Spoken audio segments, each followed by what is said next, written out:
Okay, Google, switch off the light.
In this video, we'll look at two different flashlights from two different brands and two drastically different prices and try to make sense of the half, because regardless of their price point, the deal is believe how affordable they are given their respective quality. This right here is by a company called Lumen. Quite small and therefore easily pocketable. Rectangular, so there's no rolling, with a fully anodized aluminum body, and to amplify durability, it's rated IP68, which means it's literally the highest possible rating for both dust and water resistance, being able to be completely submerged and stay powered on no problem. And at least today, looking on Amazon, it's less than 20 US dollars, around 25 at regular price. Now, typically, the first consideration of flashlights is output, so let's start there. With the press of a single button on the side, the light turns on, and currently it's on a minimum output of just 2 lumens. Now, unlike many, if not most other flashlights with preset output mode, this guy's got a wheel where you can spin and dial in the exact output you want, maxing out at 400 lumens, way more than anyone would need for normal everyday carry use. I mean, 400 lumens is even plenty to go hiking or dog walking in a pitch black trail with confidence and easily see 100 feet or 30 meters out. But you notice when looking at the lens when it's shut off that there's 2 LED chips. When it's turned on, pressing and holding that power button switches from that white light to a full RGB light fixed at 10 lumens. And spinning, you can see that you can cycle through the color. But beyond all that, the user experience in real life use is fantastic too. The head, as you can see, has full 180-degree rotation. This might seem like a gimmick until you know that it has magnetic buttons and this clip that has 3 locking positions. You find any magnet-friendly surface, no matter what the orientation, and you have perfectly angled hands-free illumination. But also, whether it's a shirt pocket, a strap on a bag, or the brim of a hat, secure the torch and angle the beam, all while retaining full control through the color or being output spin of the wheel. Now, from any state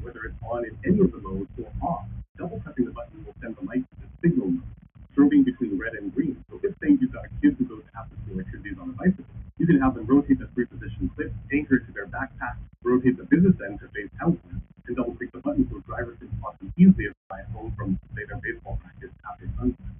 Lastly, the main user interface edge. You already know about the button and the wheel, but this physical slider is great as well. All the way to this side of the switch is the lockout, which means there's no worry of accidentally turning it on and draining data. One click over and you're ready to use, and shooting it far to the other end reveals the USB Type-C charging. I think that covers just about everything about this light, but again, this whole video is primarily a reflection of how terrifyingly affordable this is. I mean, if you've been looking for a bit, you know I've seen the manufacturing space here in Toronto, albeit making things for heavy industry, and not so much in terms of consumer products, but I still very clearly know what it takes to actually make a physical product. You just saw that today, looking at Amazon, this light sells between 20 and 30 US dollars, and something you may or may not know is that if you're a company that wants to sell on Amazon Prime and leverage their fulfillment through the warehouse, they take 40%. So with Amazon 40% in, this means that if, say, this light sells for $25, by offering it as an Amazon Prime product, which it does, Amazon automatically takes 10 of those $25 when someone buys it, which means this company, Lumen, is still profitable, grossing just 15 US dollars. Let that sink in. $15 to cover the cost of the aluminum, the anodization process, the switches, screws, freaking magnets, the two LED chips, the internal controls, the software that enables such a seamless user interface for the user, the battery, text, the assembly, and the cost of shipping a container from their factory to an Amazon warehouse, and still be profitable. A few years ago, during some downtime at the metal fab shop, me and Eric made just the motion screens that have a hidden compartment. Like the flashlight, it too is made of aluminum, and like the flashlight, we anodize them in merch. Hopping to my website, you can see that when they're available, we sell them for $109 US each. From the increased cost of raw materials, to machine time, to tool degradation, to human time, not to mention the time it takes for us to validate, print, and slap on a shipping label, then drive it to our local postal booth. At $109 US, we would not be sustainably profitable if this screen was our full-time focus. And if we want to give up 40% and offer it on Amazon Prime, we'd literally be losing money. And again, it's just 2 parts. Well, 3 if you count the felt sticker on the part. Now compare this light has 22 parts, and that's just what I can see or know for sure is involved. Feel free to toss the minimum guaranteed list, and remember, this list doesn't even include the time and skilled labor to solder and assemble it all. What's the actual cost? Profitable at $20 while giving up 40% to Amazon. I mean, that economies of scale. This feels impossible, especially given the sheer high quality. I'm saying, if this were a crappy product, it'd still be a miracle, but it's a genuinely excellent product. I mean, part of why a huge focus of our metal fab shipping is extremely large and heavy industrial objects is because there's just no point to even compete on stuff. Our competitive advantage in making gigantic metal objects is that the cost savings the client might enjoy by manufacturing offshore is instantly overshadowed by how not worth it is to pay for cross-ocean shipping for stuff that is just so heavy and undersized. Anyway, I did say that we look at 2 flashlights at 2 drastically different prices, and this right here is called the EDC 37 by Nightcore. This is about $140 US, and it too is good cheap for what it is. I mean, I'm holding what a human would perceive as the sun in my hand. This father's crappy magnet. One press of the ground button, we are 15 lumens, and with a full charge. I've got over 170 hours of juice left at this note. That's 71. Of course, cycling up to a next output of 100 lumens, that's significant in 24 hours straight. Then up to finally to its brightest sustained output of 1,500 lumens. We're still on the runtime of more than 7 hours. We've got mode at a hilariously absurd 8,000. No mistake, pretty much no one needs. I mean, definitely not for EDC. This is more of a search and rescue. Also indicated with the ceramic strike skin for breaking glass. You know, like shattering a windshield and pulling someone out of the car. But again, the sheer quality combined with the valuable feature set and thoughtful design elements is what makes the asking price quote unquote cheap for what we actually get. I mean, this 8,000 lumens strobe easily breaks through tree cover and be visible more than 4 football fields away. So seemingly an emergency, I'd say you being rescued after a hiking slip and fall jump is worth $140. And then combine that with the quality of manufacturing, reliability, and incredible durability, and the sheer cost of raw materials, and these ridiculously powerful high-performance chips. I just really don't get it. By the way, the best user interface design element is a very resistant lockout. I mean, at 8,000 lumens, if accidentally deployed on turbo mode, this will start a fire in the pocket of that. Happening, take my absolute favorite travel flashlight, the Nightcore T4K. Movie locking out involves remembering to double press and hold it until you see the lock symbol with the number 2. It's a 100% my own fault, but I accidentally forgot. Just checked it into my bag when I was traveling a few months ago. Then, felt burning while I was on subway toasted, and as you can see, thankfully turbo that the 4000 lumens past the ultimate vista very quickly melted the interior pocket of again, completely my own fault. This resistant single physical lockout toggle is fantastic. Look, I said it before, this video is less of a flashlight video. I mean, even at 20 bucks, if you have no need for a flashlight, you need to go impulse buy this or any other flashlight, no matter how affordable you perceive it to be. This video has really been more my reaction to the odd affordability of modern flashlights, especially given how good they are at both quality and user experience. And I'm sure this is just one example, but in a world today where I have to shop around for eggs because of how much more everything costs, the price of all of these is like a weird glitch. So I'm curious, is there anything in your life, in your hobby, that you are experiencing? It's when a new song is based on a short clip or extract of an existing record. Yeah, the 808s and other stuff to it to kind of add more flavor to it. And particularly since the 1990s onwards, has become an increasingly popular way to make new music. But if you're not actually familiar with the original record that was sampled, it can be hard to spot when a new song is based on an old song. So let's take a look now at 15 songs that you might not have heard are based on samples. Starting with Gotye's 2011 hit, Somebody That I Used to Know. Did you know that the opening guitar chords weren't played by Gotye, but instead sampled from the song Seville by Louis Bonfa?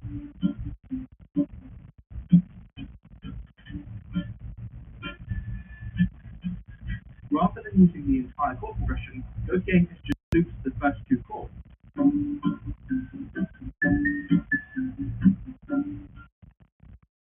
I wonder if you'll spot the sample at play here.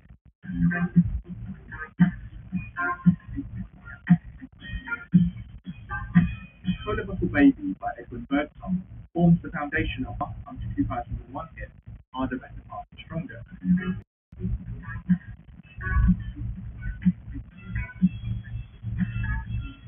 Daft Punk has subtly increased the tempo of Soda Bottle Baby, which in turn has lifted the key up by one semitone. As you can imagine, a lot of Daft Punk's music is based on samples. For example, their track Face to Face has sampled and repurposed that little slab riff from ELO's Evil Woman.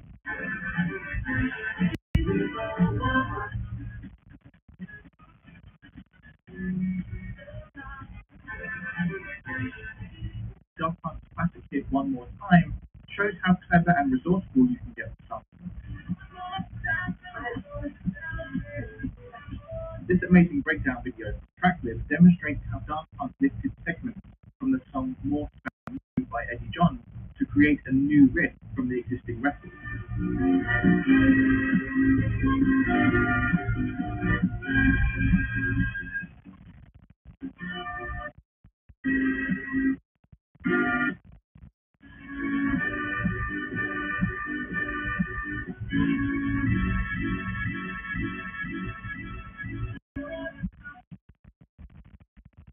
Can you guess which 2000s dance hit sampled this Shaka Khan song?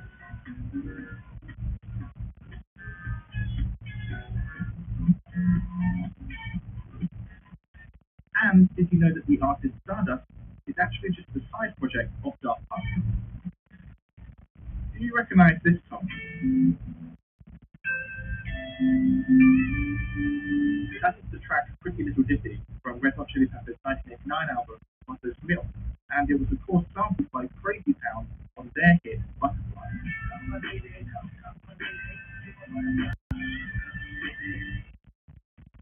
Recognize the harmonica riff on this song? Well, it might be because it was repurposed for the 2013 song Timber.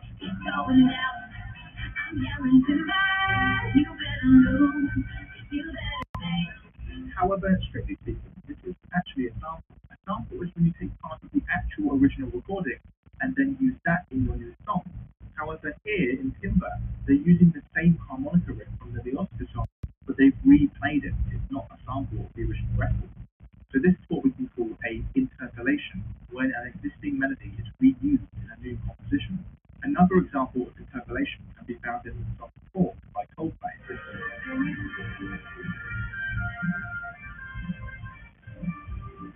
which interpolates the synth melody from Kraftwerk's Computer Love.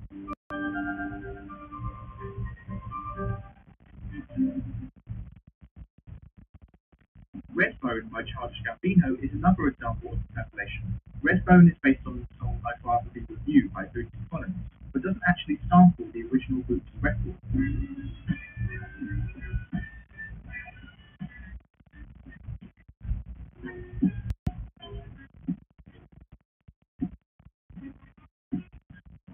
It's more like Redbone is a cover of biographical review, but with so many elements changed or added that it's now sort of a new song. Of course, even with the many elements that have been changed, Bootsy Collins and the other songwriters of biographical review are listed as songwriters on Redbone. Now, sampling is closely associated with modern styles of music like hip-hop and dance music, but artists have been using samples in their music for a long time. For example, the guitar intro of the story of Bungalow Bill is a sample that was played from the Mellotron keyboard.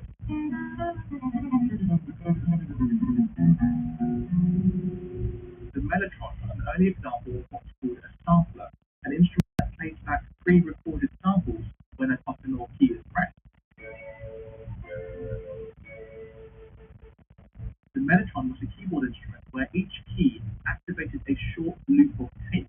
That tape loop would have some sort of pre-recorded sound in it, a pre-recorded sample that would then be played back.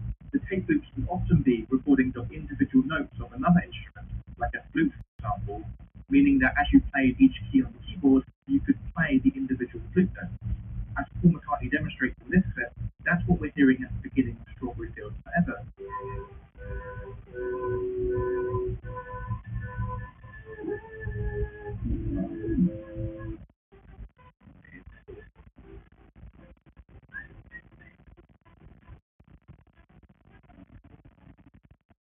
But in the case of the continuing story of Bungalow Bill, the Mellotron isn't playing individual notes from an instrument, it's instead playing a much longer pre-recorded tape loop of a Spanish guitar intro. So the Beatles literally just added that pre-recorded sample to the beginning of their song. And interestingly, although we know that this sample comes from one of the standard Mellotron sample tapes, it seems to be unknown who actually originally performed this now immortal Spanish guitar intro. A sample that I have never noticed before, despite being familiar with both tracks, is in the Vampire Weekend song, Giving Up the Gun.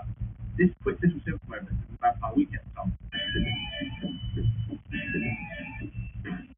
is actually a sped up sample from Radiohead's song, Let Down.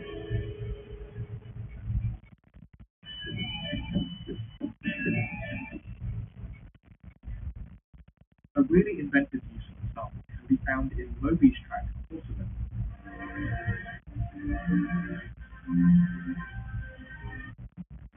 The swelling string sound that we can hear in Porcelain is actually a sample listed from Ernest Gold's soundtrack of the 1950 film Exodus.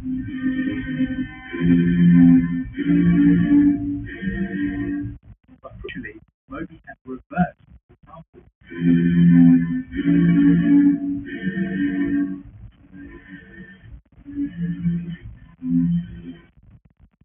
Can you guess which song sampled this track, Love on the Two-Way Street by The Moment?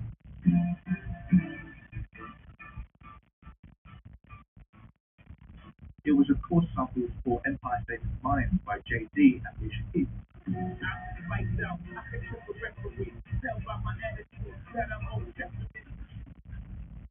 I think sampling sometimes gets a bad reputation for seeming like cheating. It appears at first glance that the artist is stealing someone else's song and then presenting it as their own, but that's not really the case.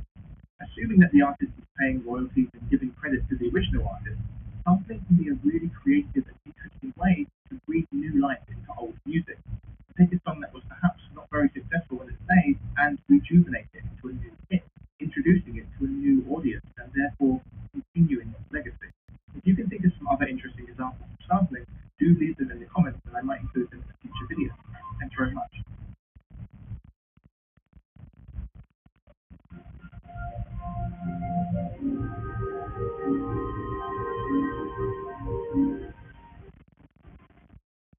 Get right into it. Number 9, cookie consent fatigue. Websites hit you with cookie pop-ups that look like they were written by a lawyer having a very complicated day. It's not bad design. It's genius level evil. These pop-ups are deliberately made to be as confusing as possible. They're betting that you'll get so annoyed trying to figure out what legitimate interest processing means that you'll just slam that accept all button. It works.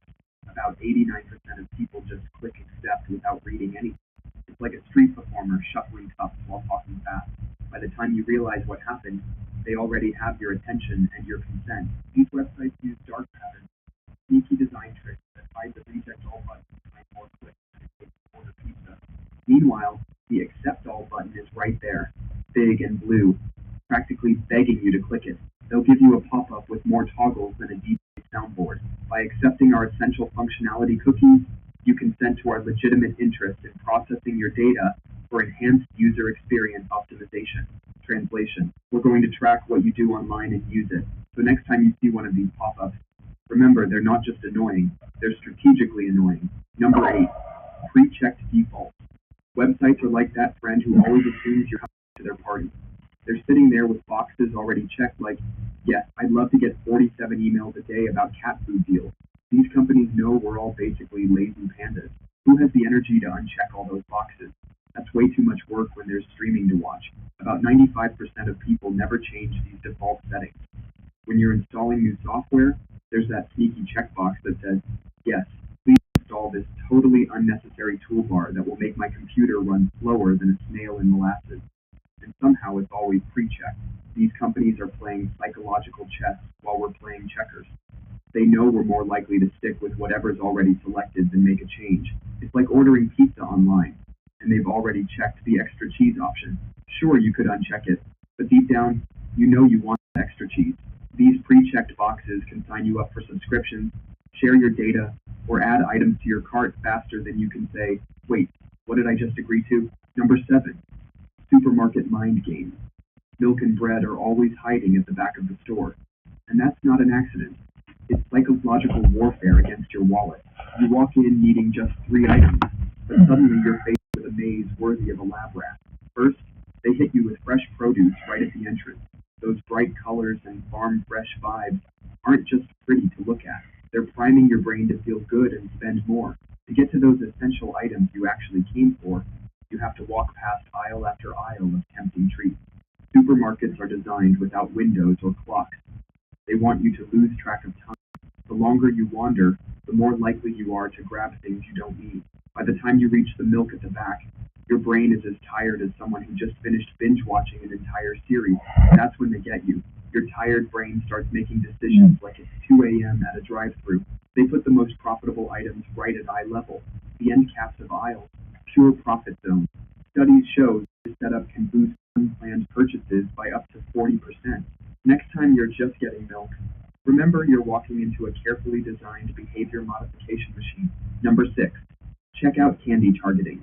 Stores know exactly what they're doing when they put those tempting treats at the checkout counter. Shopping is like running a mental marathon. By the time you reach the checkout, your brain is exhausted from making hundreds of tiny decisions. Scientists found that willpower works like a muscle. It gets tired after too much use. And that's when stores strike with their sneaky candy placement.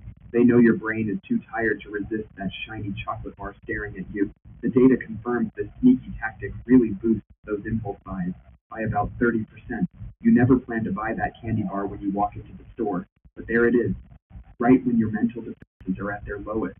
The bright colors, the small price tag, the promise of instant satisfaction. It's all designed to bypass your rational thinking. They specifically choose single-serving sizes because it feels like such a small decision. What's one tiny candy bar, right? But multiply that by thousands of customers every day, and you start to see why stores love this trick. Number 5, using calorie counts. Food companies are playing mind games with our stomachs using some pretty sneaky math. Take that pint of ice cream you've been eyeing. The label says 250 calories per serving, making you feel less guilty about your midnight snack. But that serving size? It's about as realistic as some promises. They're saying a serving is just 3 tiny spoonfuls, when we all know you're going to demolish half the container while binge watching your favorite show. And chips are even worse. The bag says 150 calories per serving, but they've divided that family-sized bag into enough servings to feed a small village. It's like they expect you to count out exactly 13 chips and then seal the bag with industrial-strength tape.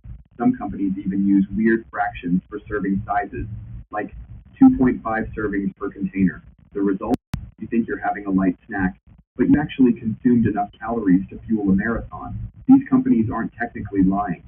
They're just hoping you're bad at math. And let's be honest, after a long day, Who wants to solve equations just to figure out how many calories are in their comfort food? Number 4, uncomfortable eatery seats.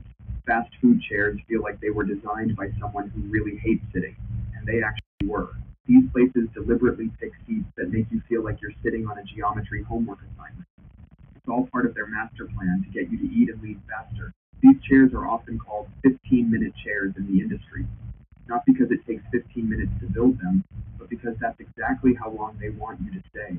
These chairs are the furniture equivalent of your mom saying, "Don't make me come in there." The whole setup is like a silent butler politely saying, "Sir, perhaps it's time to wrap up that burger." Everything from the bright colors to the fast-paced music is designed to keep you moving. They've created an entire ecosystem of mild discomfort. So next time you're wondering why your local burger joint feels more like a speed eating competition venue, remember those chairs aren't uncomfortable because they couldn't afford better ones. They're uncomfortable because someone in a fancy office decided you shouldn't get too comfortable. Number 3, fast food color science. Every fast food joint looks like they hired the same interior decorator with a weird obsession for red and yellow. It's not a coincidence. These places are playing mind games with your brain. Red is like that friend who always gets you hyped up. When you see red, your heart rate actually speeds up and your metabolism kicks into high gear. It's like your body saying, "Feed me now," even if you just ate an hour ago. Yellow is the smooth talker of colors. It's basically the color equivalent of a warm hug, making you feel all cozy and welcome. Together, these colors are the ultimate wingman duo for your hunger. Red gets you excited and ready to eat, while yellow says, "Come on in, make yourself at home." Our ancient ancestors were programmed to notice bright reds and yellows because they signaled ripe fruit. So when you're driving down the highway and suddenly feel an urge to pull into that drive-thru, blame your caveman brain. It's still running on that old software that says bright colors equal good food. These restaurant chains have basically hacked your prehistoric programming. They're using your own evolution against you to make you crave their food. Number 2, retail music manipulation. Ever notice how time seems to slow down in some stores? You walk in planning to grab one thing, but suddenly you're exploring every aisle like you're Christopher Columbus. Shops are essentially messing with your head through carefully chosen tunes.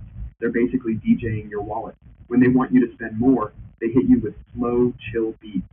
It's like they're saying, "Take your time, maybe buy that $50 candle you definitely don't need." And you better believe this tactic is effective when stores play slower music.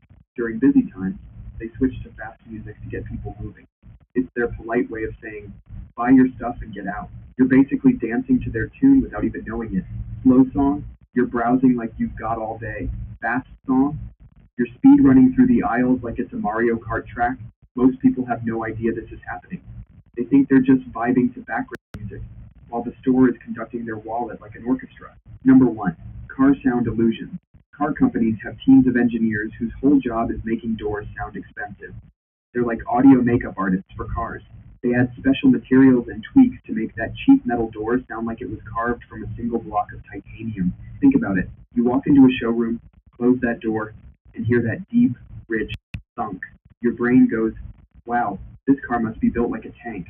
Meanwhile, the car is just wearing acoustic enhancements. These engineers spend months perfecting this sound. They've found that people associate certain sounds with quality and luxury. A low, resonant thud, that means premium to your brain. A tinny clang, that screams, "This car will fall apart faster than your New Year's resolution." Some manufacturers even add special foam and mats just to make the door sound heavier. It's like stuffing a turkey, but instead of breadcrumbs, they're stuffing your car with acoustic lies. And it works. People genuinely judge car quality based on this engineered door sound.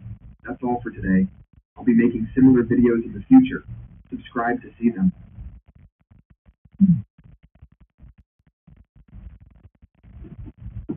Welcome to r/malicious compliance, where we share stories of people conforming to the letter, but not the spirit of a request. The first story. Lazy student repeatedly begged for regrid, ignoring policies and responsibilities. When finally granted his wish, the professor's malicious compliance led to a drastic drop in his grade. The second story. Mechanic follows his boss's demand to measure everything during a brake inspection, resulting in a long, drawn-out process. The third story. Stuck on a farm follows his dad's words to the letter, refusing to turn on headlights while harvesting, causing chaos.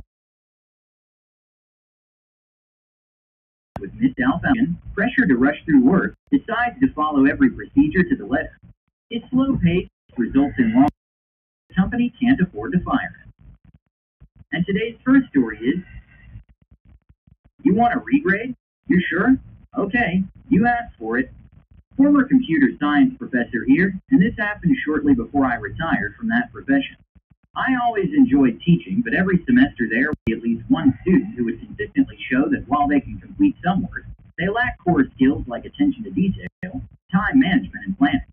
These students deserve sympathy at least, but one at the most, usually falling behind the rest of the class and opting to beg for every point, as opposed to actually doing the work to demonstrate to me that you have some level of mastery. In my Robert was one of my students in an introductory computer programming course. His major was computer science, and he had already been in school for 2 semesters, which is the norm when taking the course. On a questionnaire given the first day, he predicted that he would get an A in the course, and would have to work only 4 hours per week outside of class on reading, assignments, and studying. Highlights from the first half of the semester include, Robert complains that he couldn't do assignments because he hadn't bought the book, despite clear and timely instructions to do so. Robert emailed me when the server went down, despite instructing students in class, in the syllabus, and online that they should contact the sysadmin and not me. Robert wanted me to take late work despite a no late work policy. It was early on and I took it, but I warned him. Of course he did it again and I would not take the work. Robert asking me to do the math to figure out what assignment and exam grades he needed to pass the course, even though all the information was on the syllabus or from his specific grades that he could check online. These things were like, I need 80% overall to pass the course. Would it work if I got X% on the final exam and Y% on the assignments? For many values of X and Y. I repeatedly told him that he had to do the math himself. Robert having someone else turn in assignments, despite a policy disallowing that for attendance purposes. Policy is to take it if given any reasonable excuse in advance, but he did not do that. In fact, he gave it to someone 2 minutes before class. While I was 10 feet in front of him, instead of actually giving it to me, when I docked a point, he complained, and I pointed out the policy and noted that according to university rules, it constituted academic misconduct. Although, like any sane professor, I would not send him to a hearing for such a thing. Our final encounter, and where the malicious compliance starts, was on 2 assignments. Out of 16 assignments that semester, the final 4 were worth as much as the first 12. On the 13th and 14th assignments, Robert initially got grades of 50%, but asked me to regrade them. I have graders who are usually fairly accurate, but a cursory look at their comments on his assignments revealed he had actually been graded too leniently according to the rubric, which both the students and the graders had. I noted that if I regraded that, he may end up with a lower grade. He was adamant that the graders made mistakes.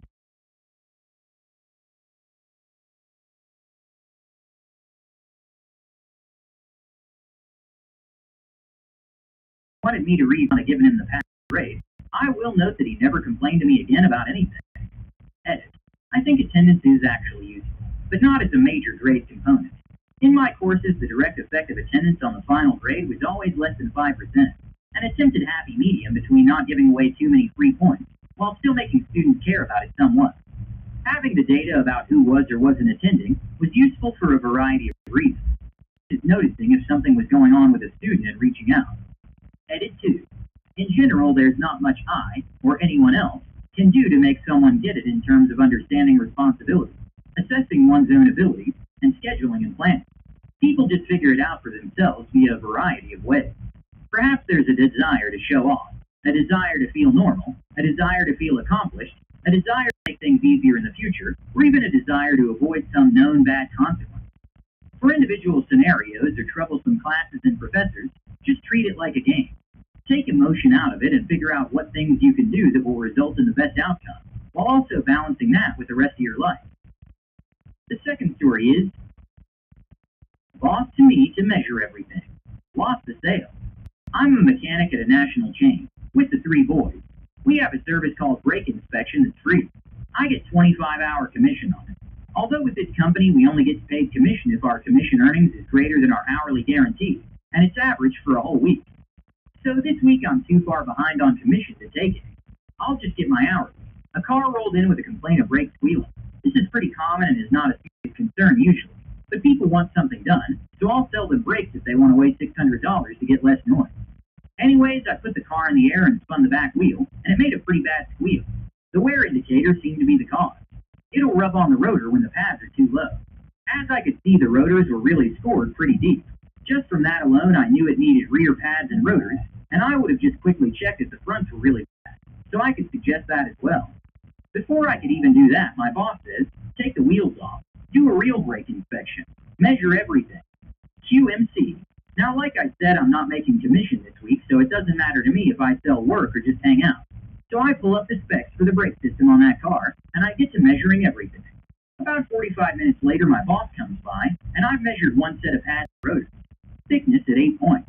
Parallelism runout. Pad thickness at 4 points. Taper longwise, across, and at angles. He asks how it's looking. I mention the rotors are within spec for thickness, but out of spec for runout, warp, and parallelism, and the pads are cracked. Basically saying it's good, but it's not. Not a real answer. He comes back after about 90 minutes total, and I'm about to start the last wheel. The customer has grown tired of waiting, and he asks me if I have a recommendation. I say it might need front brakes, and probably needs rear, but I'm not done measuring. He comes back a couple minutes later and says the customer decided he wants to leave. Just finish the inspection and roll it out. So I finish up. I recommend rear brakes and suggest front brakes. The customer comes over to get car from me and says he might come back Monday. Pretty sure we lost the sale.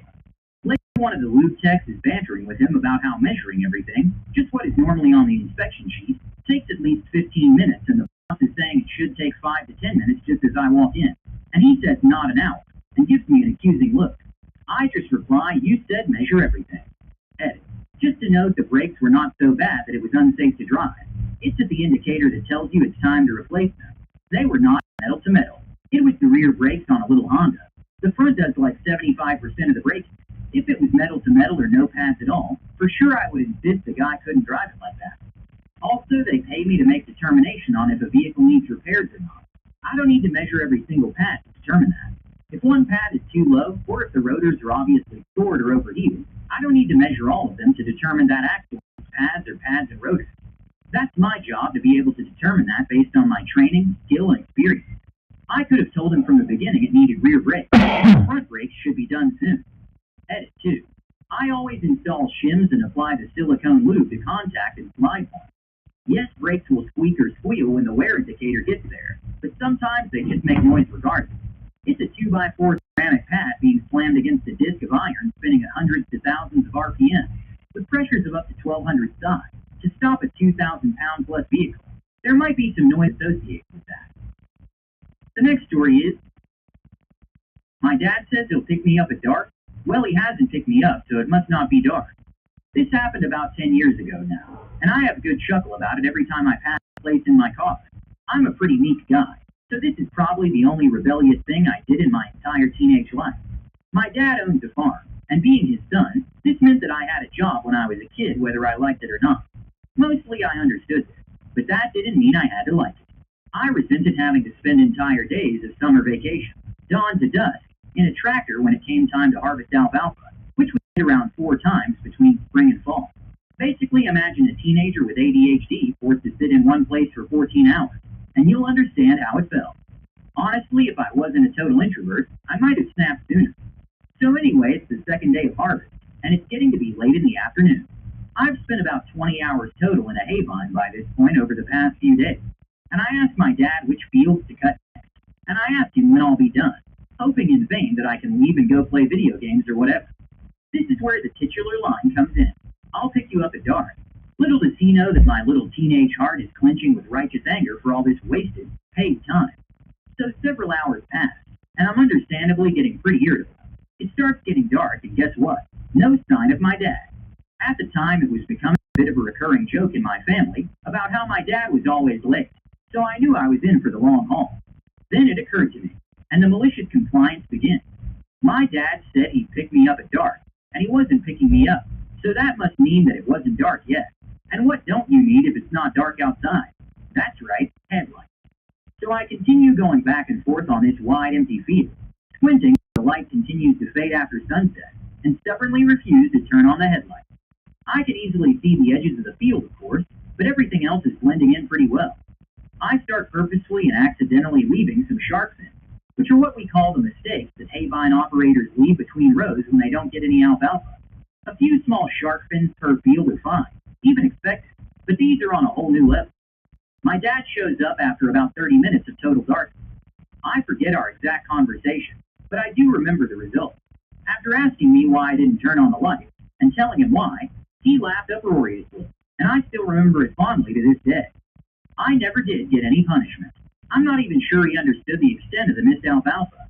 It was dark after all, and it was hard to see in the dim moonlight. But whatever, it was just a few rows. I, however, like to think he was a little proud of me, because I was the type of teenager who never got into mischief. I asked him about it recently, and unfortunately he has no memory of the incident. Oh well, I, however, will probably remember this little bit of malicious compliance fondly for the rest of my life. It might have been pretty insignificant, and motivated by laziness, but it was also the first time I really stood up for myself against an authority figure. Edit. I was paid at least. The real hell was feeding calves, the really young ones. Each got a bottle with 6 pints of milk, and they had to drink it all. The fourth story is, do your job fast. Oh, and also right. Years ago, I worked as a subcontractor testing groundwater wells. Fresh out of college, I was just happy to get a job so a crash, and was fairly naive about work climate, workload expectations, and work-life balance.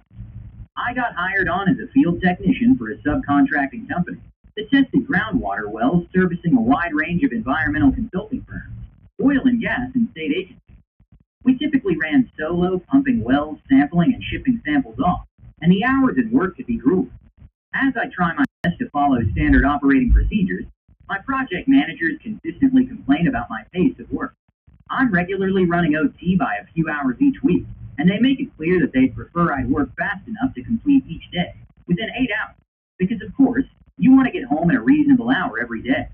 They even go so far to give me a time limit for a groundwater well that would ideally bring me home each day before OT, except they don't account for big city traffic control that we set up if sampling in the street, groundwater well recharge rates varying seasonally, etc., etc.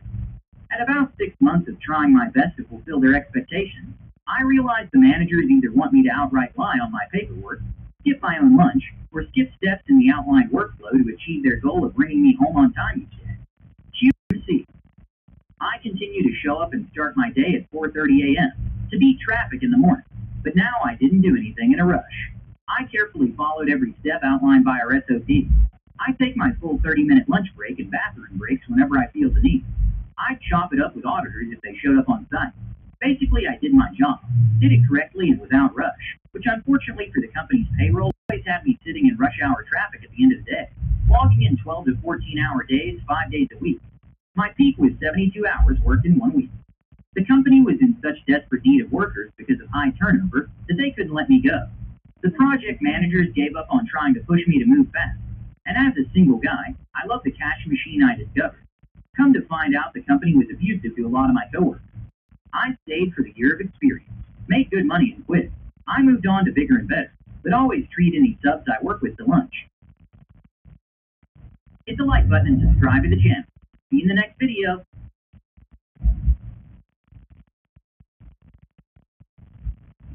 Hello friends, and welcome back to Stories About Entitled People. Let's start today's video with a story that proves why you don't mess with someone who knows the rules and has receipts. But before we begin, the best way to support our channel is to leave comments, like, and subscribe with the turned on bell so you don't miss the new video every single day. Here we go. Parking rage Karen called the cops on her. Earlier today, I took my mom to a doctor's appointment. We both qualify for handicap parking, her due to limited mobility, me because of a permanent injury, so I've got the proper plates. It's not something I abuse, and I've only ever used the spots when it's necessary. The lot was packed as expected, but by some miracle, the handicap spot right by the front entrance was open. I pulled in, helped mom out, and got her checked in. The waiting room was tight, barely enough chairs for the patients, let alone anyone tagging along. I asked if she wanted me to stay, and true to form, she waved me off, still fiercely independent when it comes to this stuff. So I stepped outside. It was one of those perfect weather days, sunny, but not hot, light breeze, just enough shade. Across from the building was a low concrete wall, so I parked myself there, pulled out my e-book, and kept an eye on the door. About 20 minutes in, a silver SUV pulls up behind my car and just sits there.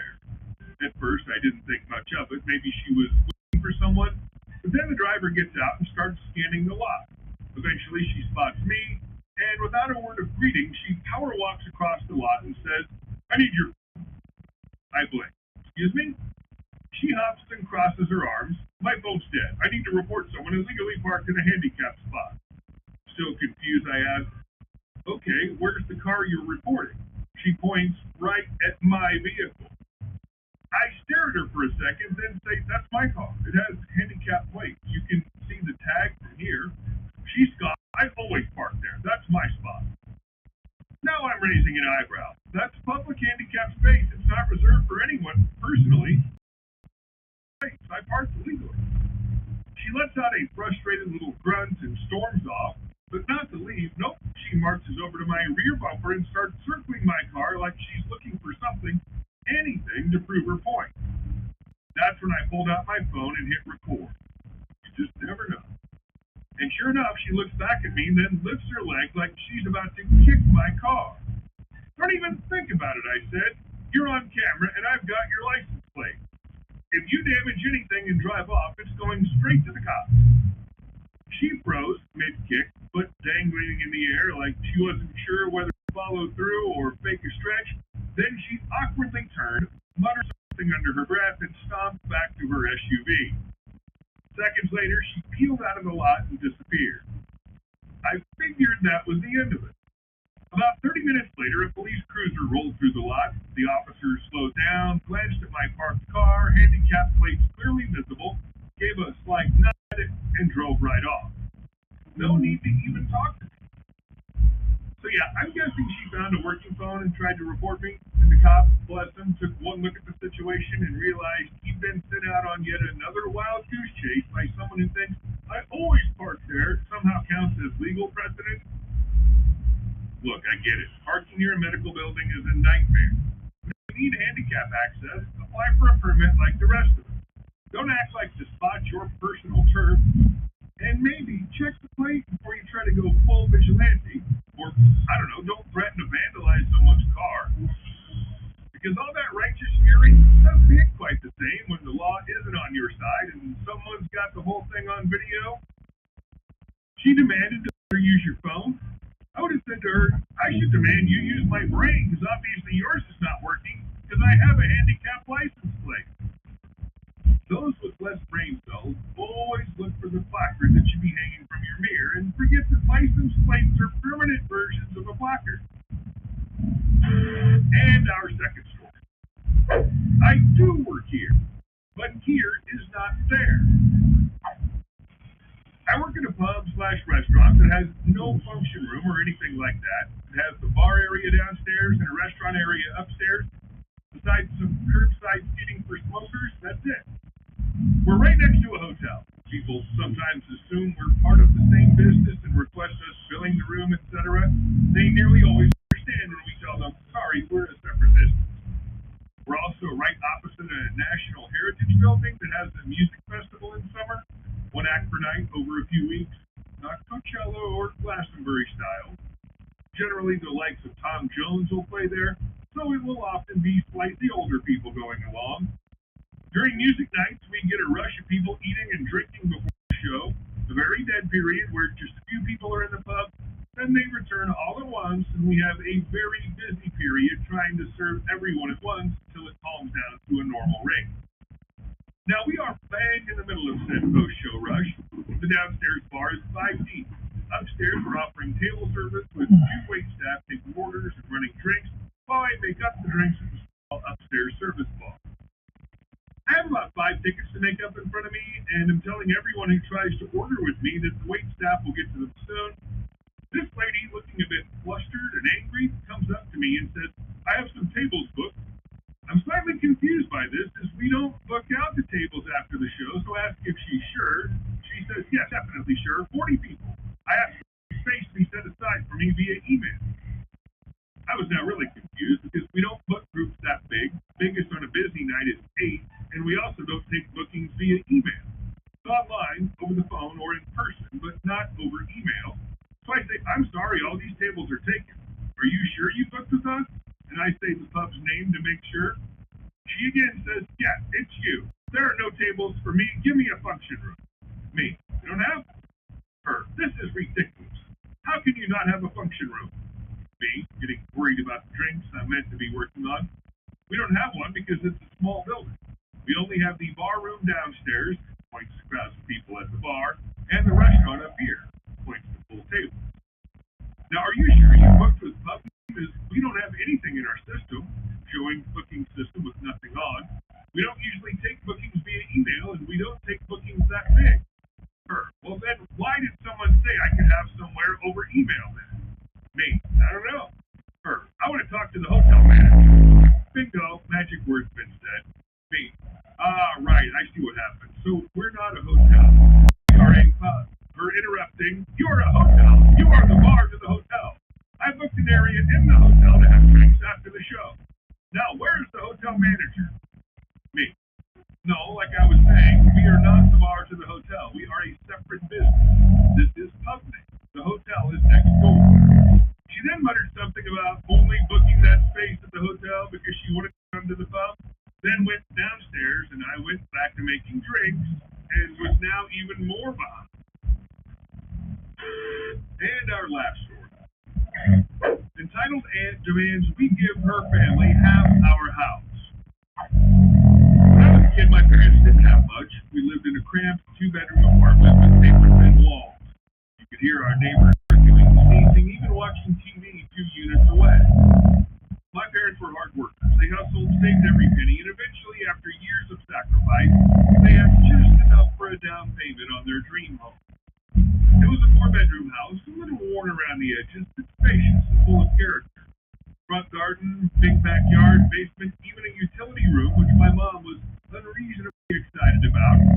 The only reason we could afford it was because it belonged to one of my dad's old friends who'd recently gone through a personal tragedy and was desperate to sell quickly. He gave my parents a massive discount. It was a once-in-a-lifetime deal. Of course, Mom, in her excitement, shared the news with the extended family, sending out pictures and videos to everyone. That's when the chaos started. My aunt, let's call her Linda, got wind of it and showed up at the house uninvited while we were still discussing renovations. She walked through the entire place with this smug little smile, her husband standing behind her. Then she turned to my mom and said, "It's beautiful, Carol, but don't you think it's kind of small?" Mom blinked. "Small? I think it's the perfect size for us." Linda looked genuinely confused. "Wait, you only have 4 bedrooms. So where would we stay?" Mom, "Linda, what are you talking about?" Linda, "Well, obviously we'll be living here too. There's no way we can all fit comfortably. I mean, are you expecting my boys to share a room with your kids? That's ridiculous. They each need their own space. I thought you understood that when you sent the pictures. Honestly, I'm kind of shocked you didn't ask my opinion before committing to something so small." The look on my dad's face said it all. He wasn't even angry, just stunned. I could see my brother clenching his jaw across the room. Meanwhile, his husband was quietly staring at the floor, pretending he wasn't hearing any of this. Dad finally responded, calm but firm. "Linda, no one invited you to live here. This house is for Carol, the kids, and me." Linda scoffed like we were the crazy ones. "Are you serious right now? You're just going to exclude your own family? We're a family of 8. You think 4 bedrooms is enough? You should have talked to me before you settled on this hellhole." That was it. Mom let loose. I don't remember everything she said, but it was savage. A mix of disappointment, fury, and pure mom rage. By the end of it, Linda was in tears, repeating, "We're a family, and it's just so small," like some sort of chant. We showed them to the door. The Nia went through. Renovation started. But of course, it wasn't over. 2 weeks before moving day, my grandfather called to say he was stopping by the new house to see how things were going. Weird, he's never cared about things like this. Still, my parents said, "Sure." He showed up with Linda and her entire family. My mom's expression dropped the second she saw them. After some forced greetings, Grandpa got straight to the point. "I just think you could have handled things differently. Linda told me what happened. You promised them you'd all live together, and now you're backing out?" Mom blinked. "What promise?" Grandpa turned to Linda. She looked at the ground. "They said we can get a house that fits everyone," she mumbled. "That's a lie," Dad said flatly. "There was never any promise. You assumed something and started making demands." The tension in the room was thick. Then Dad dropped the hammer. "Fine, Linda, it? You want to live with us? Pick a bigger house. We'll split the cost 50-50. Linda's eyes widen. Why should we pay for your house? Dad, if it's our house, you don't get to live in it rent-free and tell us how many bedrooms we need. If you're not paying, you're not staying. She immediately tried to backpedal, offered to cover the utility bills instead. We knew better than to trust that promise. Grandpa, to his credit, sighed and said, look, I only came because she wouldn't stop calling. I don't want anything to do with this mess. And just like that, the entire scheme fell apart. Linda went around bad-mouthing us to anyone who'd listened, saying we didn't care about family, that we thought we were better than everyone else, and we hated poor people. We didn't care. We moved in, renovated, made it out. And Linda never got so much as a doormat. Major kudos to your family for standing their ground and not falling for the guilt trips. Crocodile tears were that family manipulation card. It's exhausting when people weaponize that line to pull those boundaries. Your folks held the line like pros. Hey guys, thank you all for watching the video. I'll see you in the next one.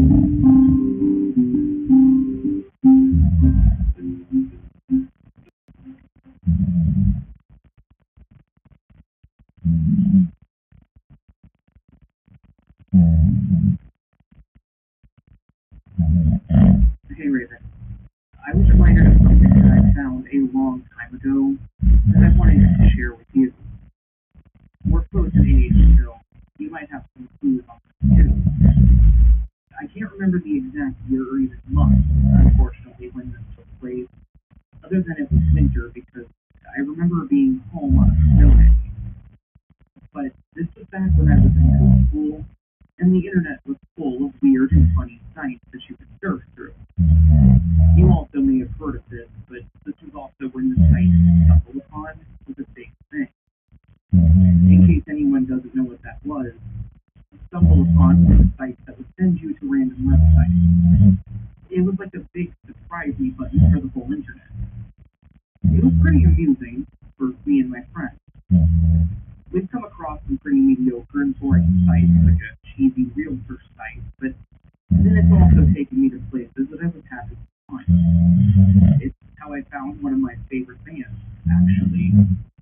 So in my free time, and when I had access to the internet, I would press my luck on this website and music stuff.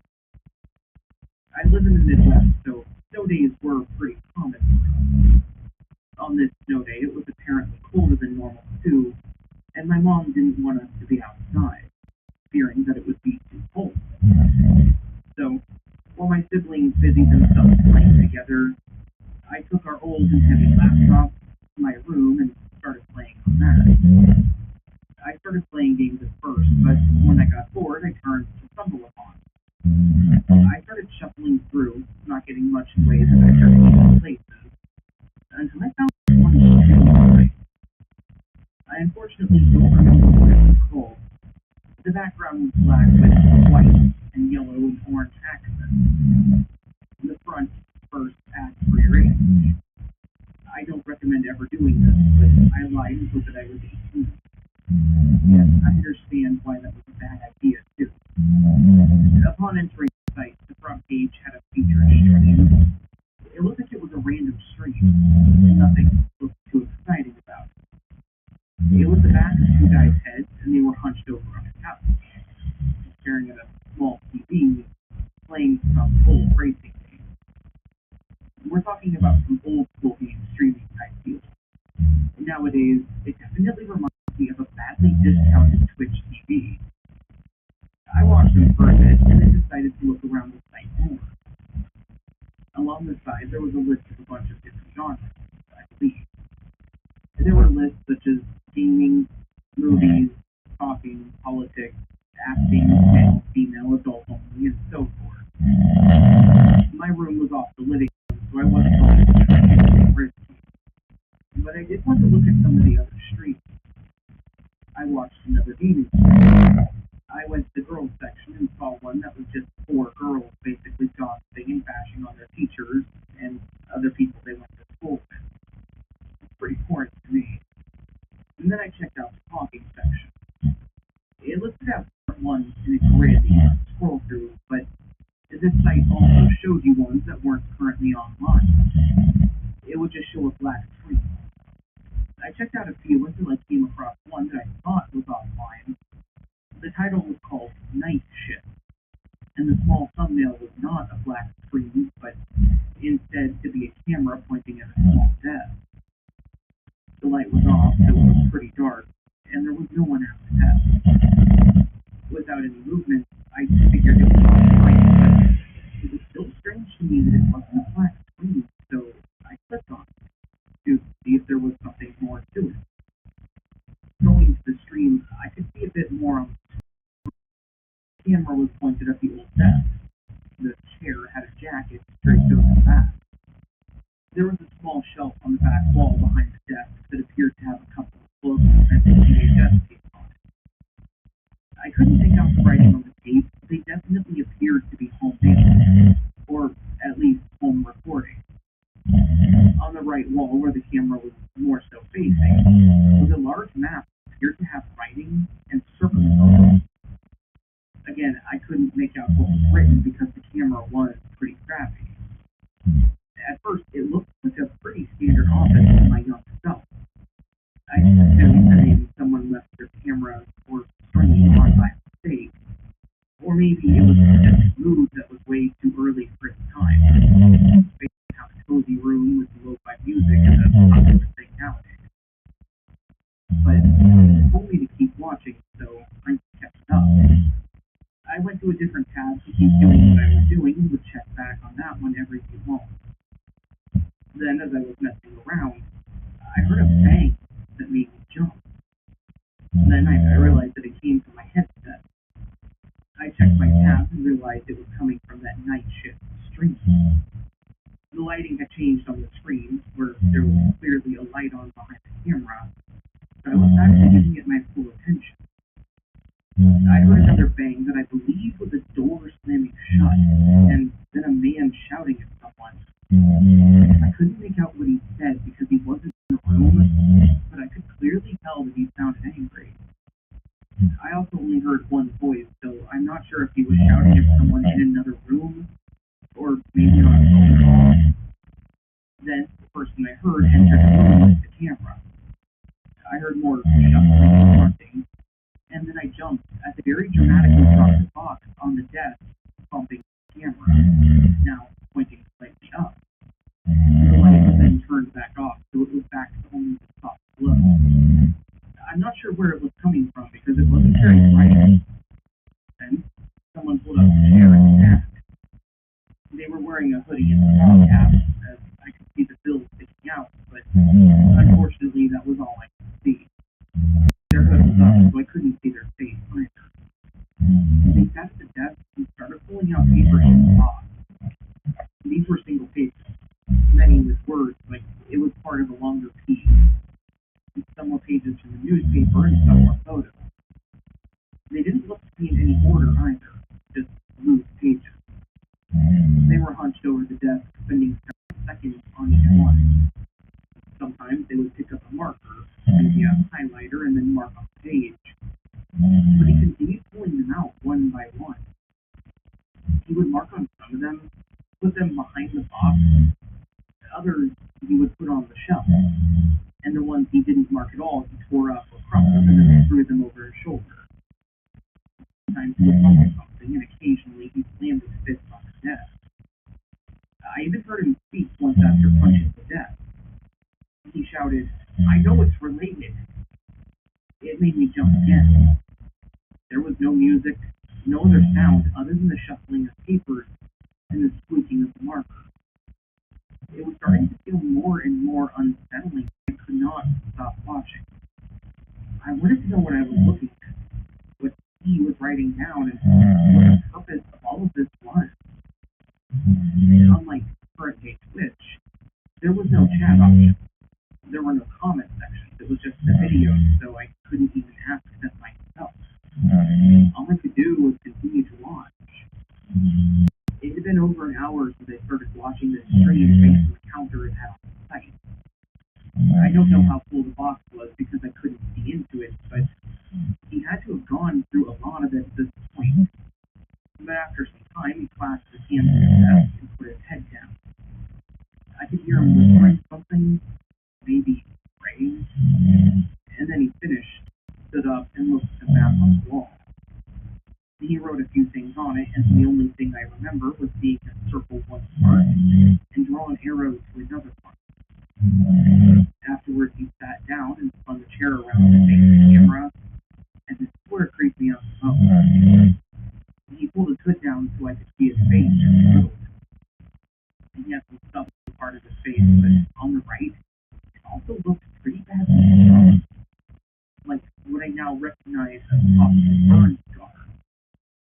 It went from his chin and crept up the right side of his face, on his cheek, and stopped right under his eye. I don't know how far back it went, since he was still wearing a baseball cap and it was dark, but what I could tell was he was now looking straight into the camera. And the look itself made me squirm.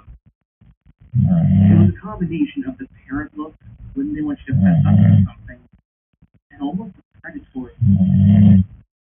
I noticed he had no idea that I was specifically watching him, but it really felt like it. I even remember pointing the laptop slightly away from me, and I didn't even have a camera on it. After staring into my soul for what felt like forever, he finally spoke, but it just left me even more confused. He held up a picture of a girl that he pointed at the camera. It was of a young girl with long dark hair. There was nothing else significant that I can remember about her. Then he put the picture down and back to staring at the camera. And all he said was, "I see you. I know you see me and all the work I've put into finding you, and now I know where you are. I'll be with you soon, I promise you that." Then he looked over the camera like something behind it and nodded. He started adjusting the camera like he was taking it off its holder, but I was too freaked out to see what happened next. I quickly closed the browser and shut off the computer. I know it seems silly now, but I was afraid that I was going to get into trouble.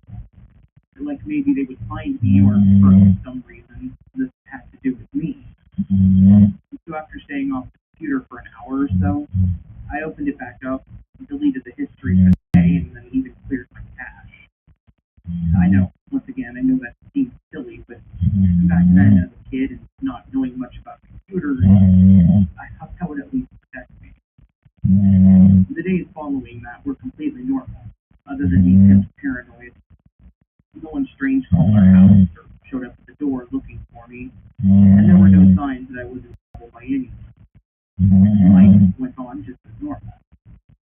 I told one of my friends about it, and he wanted to see it too, but since I found it by chance, I didn't even know where to start. I didn't even know the name of the site, and I never found it again. Thinking back on it as an adult now, all I can really piece together is that the girl in the picture was missing, and the guy was trying to find her, or maybe he was a stalker and she managed to get away. I have no idea if either of those theories are correct, though. So, that's my story of how I scared myself as a kid. I would be interested in finding this site again if it still exists. It's hard to find streaming